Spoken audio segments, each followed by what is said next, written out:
अस्सलाम वालेकुम my dear students. उम्मीद है आप ठीक होंगे। आज हमारा टॉपिक है टाइप्स ऑफ लर्निंग। लर्निंग के हवाले से हमने पिछले लेक्चर में देखा था कि लर्निंग क्या होती है।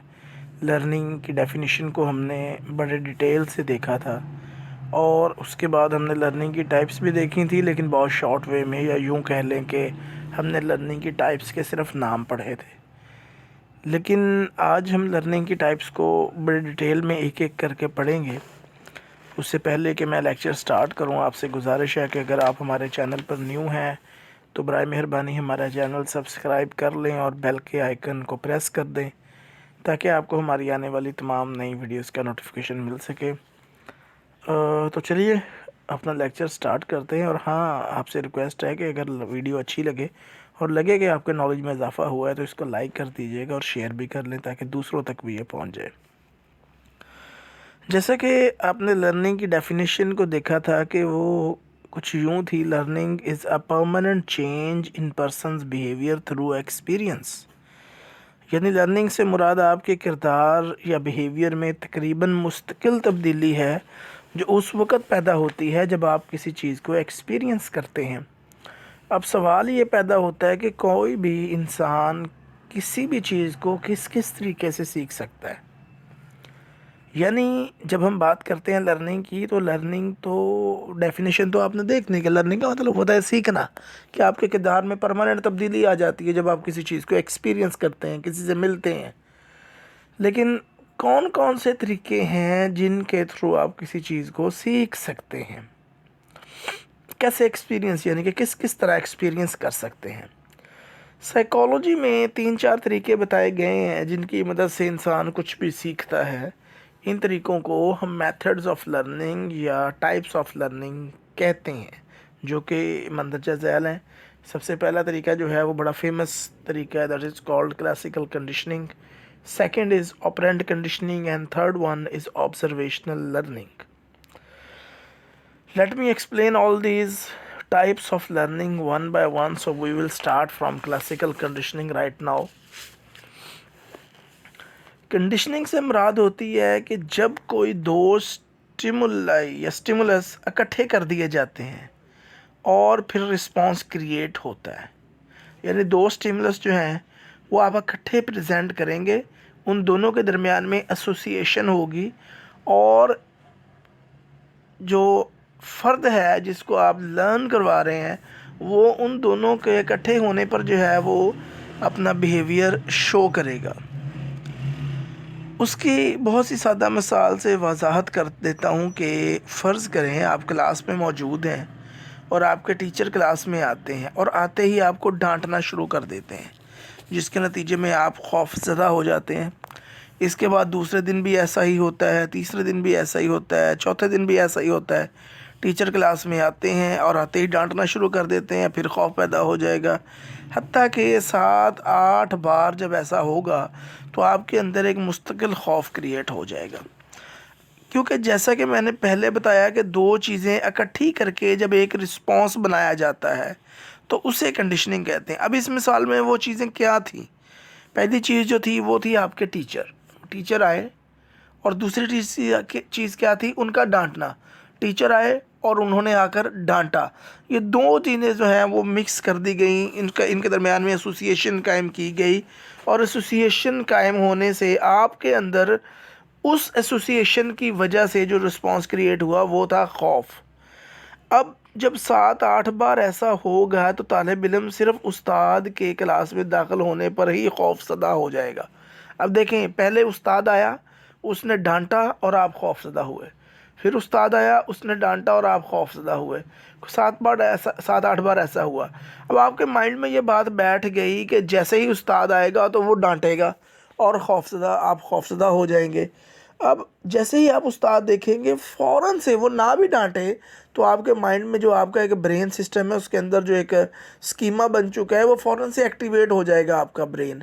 और क्या होगा कि आपके अंदर खौफ की, वो नहीं भी डांटेगा क्योंकि आपके अंदर एक कंडीशनिंग हो चुकी है उस्ताद के आने से, कि उस्ताद के और डांटने की कंडीशनिंग हो चुकी है। वो बेशक उसने डांटा भी नहीं, लेकिन आपके ब्रेन में वो कंडीशनिंग हो चुकी है। तो आपके ब्रेन ने फ़ौरन से वो जो डांट है वो सपोज कर ली, और हालांकि उस्ताद ने फिज़िकली डांटा भी नहीं, लेकिन चूंकि आप सीख चुके थे, आपको पता था कि जब उस्ताद आएगा तो वो डांटेगा, और उसके नतीजे में आप खौफज़दा हो जाते थे। तो अब ये दो स्टिमुलस थे जो इकट्ठे एसोसिएट होकर उन्होंने आपके अंदर एक रिस्पांस क्रिएट किया। अब हम क्या करेंगे, एक स्टिमुलस को साइड पे कर देंगे और एक स्टिमुलस पे हम देखेंगे कि रिस्पांस क्रिएट होता है या नहीं। अब चूंकि आपने लर्न कर लिया, आपका ब्रेन भी ये चीज़ लर्न कर चुका है, लिहाजा अब क्या होगा कि जस्ट उस्ताद आएगा और वो डांटेगा भी नहीं, लेकिन आपके अंदर खौफ क्रिएट हो जाएगा, क्योंकि आपने ये चीज़ लर्न कर ली है, क्योंकि आपके अंदर एक कंडीशनिंग हो चुकी है। उस्ताद और डांट के ताल्लुक़ से बच्चे के अंदर खौफ पैदा हो चुका है।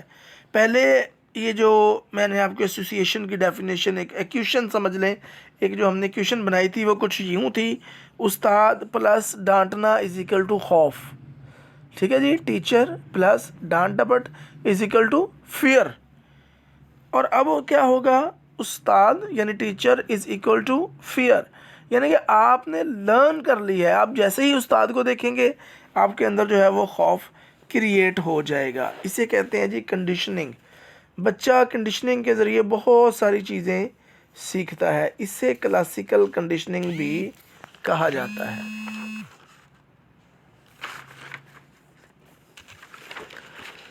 अच्छा जी, क्लासिकल कंडीशनिंग की एक बहुत सादा मिसाल मैं आपको और भी देता चलूँ कि फ़र्ज़ करें आपको आइसक्रीम पसंद है और आपको आइसक्रीम आपकी पसंदीदा प्लेट में रख कर दी जाती है।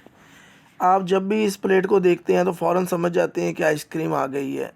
यानी आइसक्रीम और उस प्लेट के दरमियान में ये दो स्टिमुलस हो गए ना, एक प्लेट और दूसरी आइसक्रीम, उन दोनों के दरमियान में जो है वो एसोसिएशन है कि आपको हमेशा चूँकि उसी प्लेट में आइसक्रीम मिलती थी, तो आप जब भी इस प्लेट को देखते थे तो आप फ़ौरन समझ जाते थे कि आइसक्रीम आ गई है, और आप खुशी के मारे उछलना कूदना शुरू कर देते हैं।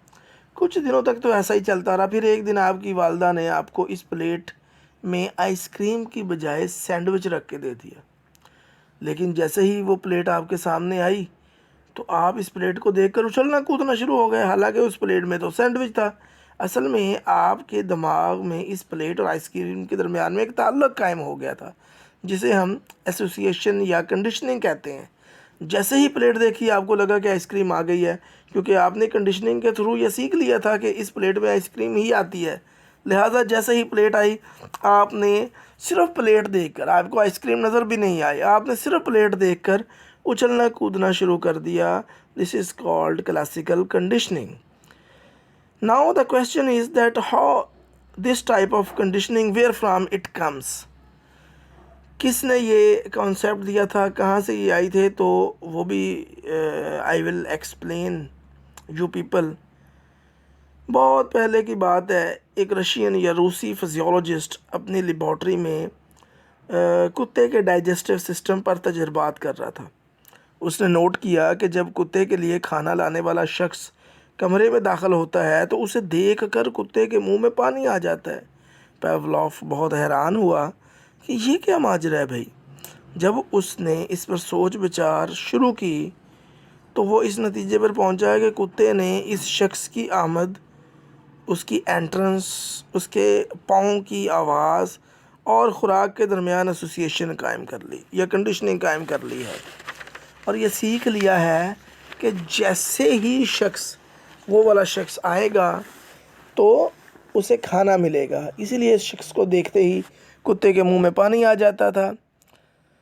पावलोव इस नतीजे पर पहुंचा कि ख़ुराक एक कुदरती चीज़ है जिसे देखकर कुत्ते के मुंह में पानी आ जाता है, और ख़ुराक देख कर मुँह में पानी आ जाना भी एक कुदरती रिस्पॉन्स है। लेकिन उसने ये नतीजा भी अख़ज़ किया कि अगर हम एक कुदरती चीज़ को एक गैर कुदरती या गैर फितरी चीज़ के साथ मिलाकर पेश करें तो हम रिस्पॉन्स हासिल कर सकते हैं। और फिर वो कुछ यूँ होगा। सबसे पहले लाइक सपोज़ के फूड जो है, बेसिकली जब हम कुत्ते की बात करते हैं, पावलोव का जो एक्सपेरिमेंट है उसकी बात करते हैं, तो कुत्ता जब फूड को देखता था तो फितरी तौर पर उसके मुंह में पानी आ जाता था। इसमें कोई ऐसा इशू नहीं। जब हमें भी भूख लगी होती है और हम भी खाने को देखते हैं तो you can understand, you know very well कि आपके मुंह में भी जो है वो पानी आ जाता है। अब असल में ये तो एक कुदरती अमल था, लेकिन लर्निंग क्या होगी क्लासिकल कंडीशनिंग के थ्रू कि हम फूड को बेल के साथ यानी एसोसिएट करके, मैंने आपको बताया था ना कि दो चीज़ों का आपस में एसोसिएट करके रिस्पांस क्रिएट करवाया जाता है सिखाने के लिए। अब क्या होगा, पहले हम बेल बजाएंगे, फिर हम फूड देंगे। जब बेल बजेगी उसके बाद फूड आएगा और कुत्ते के मुंह से फूड देखते ही सलाइवा खारिज होना शुरू हो जाएगा। उसके बाद फिर बेल बजेगी और फूड आएगा और कुत्ते के मुंह से फूड देखकर सलाइवा खारिज होना शुरू हो जाएगा। अब इस तरह करते करते जब 7-8 सेशन गुजर जाएंगे तो कुत्ते ने फूड और बेल के दरमियान में कंडीशनिंग क्रिएट कर ली। उसको पता है कि जैसे ही बेल बजती है तो फूड आता है और उसके मुंह में पानी आ जाता है। अब होगा क्या, बेल बजेगी, अब कुत्ते ने फूड पर रिस्पॉन्स देना छोड़ दिया, बल्कि चूँकि फूड से पहले बेल बजती थी और फूड की और बेल की एसोसिएशन बन गई थी, तो जैसे ही बेल बजेगी कुत्ते के मुंह से सलाइवा खारिज होना शुरू हो जाएगा, बिकॉज कुत्ते ने बेल और फूड के दरमियान में कंडीशनिंग क्रिएट कर ली, एसोसिएशन क्रिएट कर ली, और उस एसोसिएशन के क्रिएट करने की वजह से उसने उस बेल पर भी रिस्पांस देना शुरू कर दिया। तो बेल जो होगी वो कंडीशन स्टिमुलस होगी और जो उसका रिस्पांस होगा वो भी कंडीशनड रिस्पांस होगा, यानी वो नेचुरल रिस्पांस नहीं होगा। बेल के ऊपर डेफिनेटली हमने उसको सिखाया है तो वो कंडीशनल रिस्पांस होगा। जबकि जब फूड के ऊपर सलाइवा आता था तो फूड चूँकि अनकंडीशन स्टिमुलस था तो उसका जो मुंह में पानी आ जाना वो भी अनकंडीशन रिस्पांस था, वो हमने उसको सिखाया नहीं था। वो अनकंडीशन का मतलब होता है कुदरती, जो पहले से ताल्लुक़ कायम है, तो जो पहले से ये जो है वो ताल्लुक़ कायम था इसका। लेकिन जैसे ही हमने फूड को बेल के साथ एसोसिएट किया, फूड क्या था, कंडीशन स्टिमुलस, अनकंडीशन स्टिमुलस, बेल क्या था, कंडीशन स्टिमुलस। जब कंडीशन स्टिमुलस को अनकंडीशन स्टिमुलस के साथ मिलाकर कुछ ट्रायल्स दिए गए तो पहले तो अनकंडीशन रिस्पॉन्स आता गया, लेकिन जब कुत्ता फूड और बेल के दरमियान में एसोसिएट करना सीख गया, उसके बाद जब बेल पर ही कुत्ते ने सलाइवा खारिज किया तो इसका मतलब ये है कि कंडीशन स्टिमुलस पर जब उसने सलाइवा खारिज किया तो that will be the condition response, यानी ये रिस्पॉन्स जो है वो कुत्ते ने सीखा है, ये अनकंडीशन नहीं है। अनकंडीशन तो वो था जो बगैर सीखे फूड पे आता था सलाइवा, लेकिन चूँकि इसने बेल पे सीखा है, और सीखा कैसे है कि बेल और फूड की एसोसिएशन से। तो ये जो बेल चूँकि कंडीशन स्टिमुलस है तो इसके ऊपर जो सलाइवा खारिज होगा वो कंडीशनड रिस्पॉन्स होगा। तो इससे हमें पता चला कि फ़ितरी चीज़ पर फ़ितरी रिस्पॉन्स कुदरती बात है, लेकिन अगर कुदरती चीज़ को गैर कुदरती चीज़ के साथ मिलाकर पेश किया जाए तो आप गैर कुदरती चीज़ पर भी रिस्पॉन्स सिखा सकते हैं। इसे क्लासिकल कंडीशनिंग का नाम दिया गया है। तो मेरा ख़्याल है कि क्लासिकल कंडीशनिंग को आप अच्छी तरह समझ चुके होंगे। अब हम बात करते हैं ऑपरेंट कंडीशनिंग की।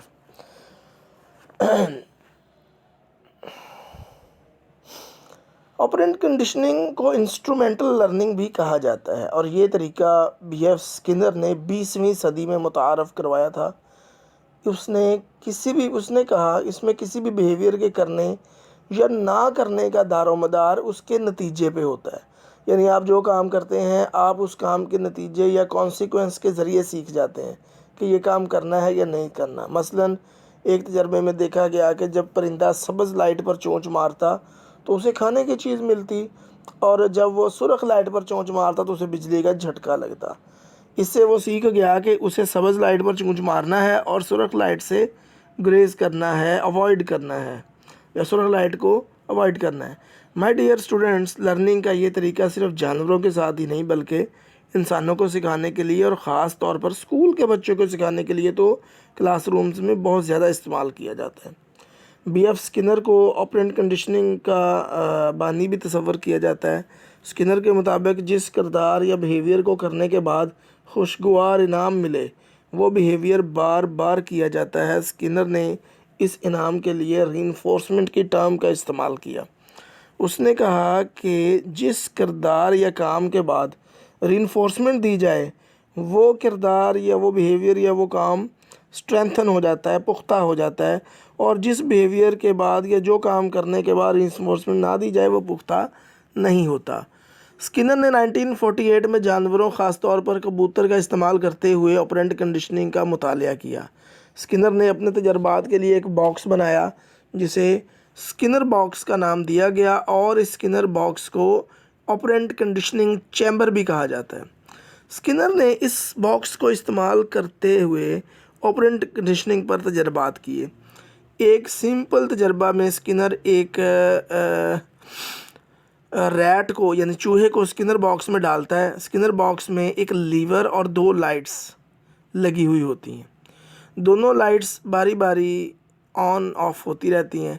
अगर सब्ज़ लाइट के ऑन होने पर चूहा लीवर प्रेस करता था तो उसे खुराक मिलती थी, लेकिन अगर सुर्ख लाइट ऑन होने पर चूहा लीवर प्रेस करता था तो उसे बिजली का झटका लगता था। लिहाजा इससे चूहे ने सीख लिया कि सब्ज़ लाइट पर लीवर प्रेस करना है और सुर्ख लाइट पर प्रेस नहीं करना। लिहाजा उसने क्या किया, सब्ज़ लाइट पर लीवर प्रेस करना शुरू कर दिया और सुर्ख लाइट के ऑन होने पर उसने लीवर को प्रेस करना बंद कर दिया। यानी रीइंफोर्समेंट ना मिलने से वो सीख गया कि कौन सा बिहेवियर उसे करना है और कौन सा बिहेवियर उसे नहीं करना। इसी तरह असातिज़ा कराम, टीचर्स जो है अपने क्लासरूम्स में और वालिदैन घर में बच्चों को सिखाने के लिए ऑपरेंट कंडीशनिंग के असूल बहुत ज़्यादा इस्तेमाल करते हैं। मसलन एक तालिब इल्म रोज़ाना वक़्त पर अपना होमवर्क मुकम्मल करता है, क्योंकि उसे पता है कि जब वो वक़्त पर होमवर्क मुकम्मल कर लेगा तो उसे कैंडी इनाम में मिलेगी। यानी कि this is the reinforcement basically, कि उसका बिहेवियर कौन सा था आप करवाना चाह रहे हैं कि वो वक़्त पे काम करे। जब वो वक़्त पे काम किया तो आपने उसको रीइंफोर्समेंट दी, जिससे उसका बिहेवियर जो है वो स्ट्रेंथन हो गया। अब वो रोज़ाना वक़्त पर काम करना शुरू कर दिया उसने। इसी तरह एक बच्चा रोज़ाना अपना कमरा जो है वो अपना रूम जो है वो उसकी सफाई सुथराई करता है, बिकॉज़ ही नोज़ कि जब वो कमरा साफ़ करेगा तो जो उसकी अम्मी है उसे टीवी पर कार्टून देखने देंगी। इसी तरह एक मुलाज़िम अपना काम पूरी ईमानदारी दयानतदारी से करता है और वक़्त पर अपने टारगेट अचीव करता है, क्योंकि उसे पता होता है कि अगर वो वक़्त पर टारगेट अचीव करेगा तो उसे इंसेंटिव या बोनस दिया जाएगा। तो my dear students, that was operant conditioning. we see that how operant conditioning, we use operant conditioning with children, with elders, and how they strengthen their behaviors via getting reinforcement by the authority। यानी कैसे operant conditioning का process है, किस तरह असातिज़ा कराम और वालिदैन जो है वो अपने बच्चों को ऑपरेंट कंडीशनिंग के ज़रिए सिखाते हैं, कैसे उनको रीइंफोर्समेंट देते हैं अच्छे बिहेवियर पे, ताकि उनका बिहेवियर और भी ज़्यादा जो है वो स्ट्रेंथन हो जाए। That was operant conditioning. अब हम लर्निंग के तीसरे इम्पॉर्टेंट तरीके की तरफ आ जाते हैं, जो कि ऑब्जर्वेशनल लर्निंग कहलाता है। इसको हम सोशल लर्निंग भी कहते हैं। अब इसमें होता क्या है बेसिकली कि ऑब्जर्वेशनल लर्निंग में लोग दूसरों के बिहेवियर, किरदार, एटीट्यूड वगैरह को देख कर सीखते हैं, ऑब्ज़र्व करते हैं। ऑब्जर्वेशनल लर्निंग से आप सिर्फ वर्ड से याद रखा करें, ऑब्ज़र्व जो होता है, ऑब्ज़र्व का मतलब होता है किसी को देखना, और इसे मॉडलिंग भी कहा जाता है। मॉडलिंग इसको इसलिए कहा जाता है कि आप जिस शख्स को कोई काम करता हुआ देख रहे हैं वो मॉडल होगा। वो मॉडल से मुराद ये है कि वो मॉडल होगा, आप उसको देख के सीखेंगे, वो आपके लिए मॉडल होगा। यही होता है ना, आप आमतौर पर जो टर्म वो यूज़ करते हैं रोल मॉडल। इन रोल मॉडल से मुराद ये होता है कि जिस शख्स को देख कर आप वो काम कर रहे हैं। तो मॉडल से मुराद है सिंपल इज़ दैट कि जिस शख्स को देखकर आपने उसके वो जो बिहेवियर करता था वो बिहेवियर आपने उसको करते हुए देखा और उसके बाद आपने वो बिहेवियर खुद से करना शुरू कर दिए, तो वो शख्स जिसकी तरफ आप देखेंगे दैट इज़ योर मॉडल। तो इसे मॉडलिंग भी, लिहाजा इसको मॉडलिंग भी कहा जाता है। लर्निंग के इस तरीके को मुतारफ़ कराने का सेहरा अमेरिकी माहिर नफ्सियात एल्बर्ट बेंदोरा के सर जाता है। बेंदोरा का मानना था कि बच्चे बड़ों को देखकर सीखते हैं, बल्कि वही काम करते हैं जो उन्होंने बड़ों को करते हुए देखा हो। इस चीज़ को परखने के लिए और इन्वेस्टिगेट करने के लिए उन्होंने एक तजर्बा किया जो नफ्सियात की तारीख़ में बहुत फेमस हुआ। इस तजर्बा को बोबोडॉल एक्सपेरिमेंट कहते हैं। ये स्टडी बेंदोरा ने 1961 में स्टैनफोर्ड यूनिवर्सिटी में की, जहाँ पे वो प्रोफेसर थे। इस तजर्बा में उन्होंने एक इन्फ्लेटेबल प्लास्टिक का खिलौना इस्तेमाल किया जिसे बोबोडॉल का नाम दिया गया था। वो गुड़िया कुछ इस तरह की थी कि जब उसे मारा जाता था तो वो नीचे की तरफ बैंड हो जाती थी, और बैंड होने के बाद दोबारा वो, क्योंकि वो फ्लैट थी और एक फ्लेक्सिबल सी थी, तो वो बैंड होती थी और बैंड होने के बाद दोबारा वो अपनी शक्ल में वापस आ जाती थी, अपनी पोजीशन में वापस आ जाती थी। इस तजर्बा में प्री स्कूल के बच्चों ने हिस्सा लिया। इन बच्चों को 3 ग्रुप्स में तकसीम किया गया था। एक ग्रुप के सामने मॉडल्स ने इस गुड़िया के साथ अग्रेसिव बिहेवियर जो है वो उसका मुजाहरा किया। इस गुड़िया को मारा पीटा, जबकि बच्चे जो थे वो देखते रहे। दरमियान में शीशा लगा हुआ होता था, एक तरफ बच्चे बैठे हुए और दूसरी तरफ जो है वो कमरे में जो अडल्ट्स, जो मॉडल्स मैंने आपको बताया जिनको ऑब्ज़र्व किया जाता है। मतलब अगर मैं कोई काम कर रहा हूँ और मेरा बेटा जो है वो मुझे देख रहा है, तो ऑब्ज़र्व कर रहा है मुझे, तो मैं मॉडल हूँ और वो जो है वो उसको ऑब्ज़र्व कर रहा है। तो एक ग्रुप के सामने जो मॉडल्स ने इस गुड़िया के साथ अग्रेसिव तर्ज अमल का मुजाहरा किया, इस गुड़िया को मारा पीटा, जबकि दूसरे बच्चों के ग्रुप के सामने मॉडल्स, जो 2 और मॉडल थे, उन्होंने गुड़िया के साथ नॉन अग्रेसिव बिहेवियर शो किया। यानी उन्होंने बोबो डॉल को मारा नहीं, बल्कि उसके साथ खेले, प्यार किया, उसको हिलाया। जबकि तीसरे ग्रुप को कोई चीज़ नहीं दिखाई गई। उसके बाद हर ग्रुप के बच्चों को बारी बारी इस कमरे में लेकर जाया गया। तो जिस कमरे में जिस जिस ग्रुप के बच्चों ने मॉडल्स को गुड़िया के साथ जो जो करते देखा था, उन्होंने वही वही उस गुड़िया के साथ किया। जिन बच्चों ने मॉडल्स को गुड़िया को मारते देखा था, उन्होंने भी गुड़िया को मारा। जिन्होंने मॉडल्स को गुड़िया के साथ नॉन अग्रेसिव रवैया देखा था मॉडल्स का, उन्होंने भी नॉन रवैया, मतलब जिन लोग बच्चों ने देखा था कि मॉडल्स जो हैं वो गुड़िया के साथ खेल रहे हैं, उसको मार नहीं रहे, उसे प्यार कर रहे हैं, उसको हग कर रहे हैं, तो उन बच्चों ने भी चूँकि यही देखा था, उन्होंने भी गुड़िया को प्यार किया, मारा नहीं बल्कि उसको हग किया, उसको किस किया, उसको प्यार किया। और जिन बच्चों को कुछ भी नहीं दिखाया गया था, वो जब उनको कमरे में भेजा गया तो उन्होंने वो किसी किस्म का जो है वो रिस्पॉन्स नहीं दिया। मुख्तसर ये कि बंदूरा ने ऑब्ज़र्वेशनल लर्निंग पर बहुत काम किया और उसके मुताबिक हम लोगों के बिहेवियर को ऑब्ज़र्व करके सीखते हैं। माय डियर स्टूडेंट्स, ये था आज का लेक्चर जिसमें हमने देखा कि लर्निंग क्या होती है और लर्निंग की कितनी इकसाम है, यानी किन किन तरीक़ों से बिहेवियर्स, एटीट्यूड्स को हम लर्न करते हैं। सबसे पहले इसमें क्लासिकल कंडीशनिंग आ जाती है, सेकेंडली ऑपरेंट कंडीशनिंग, और तीसरे नंबर पर जो है वो ऑब्ज़र्वेशनल लर्निंग वगैरह जो है वो शामिल है। तो उम्मीद है आज का लेक्चर आपके लिए फ्रूटफुल होगा। तो अगर आपको लेक्चर अच्छा लगे तो काइंडली इस लेक्चर को लाइक ज़रूर कीजिएगा, वीडियो को, और शेयर भी अपने दोस्तों के साथ कीजिएगा। हमें अपनी दुआ में याद रखिएगा। आपको और हमारा अल्लाह हम नासिर हो फ़ी ईमानिल्लाह। अल्लाह हाफ़िज़।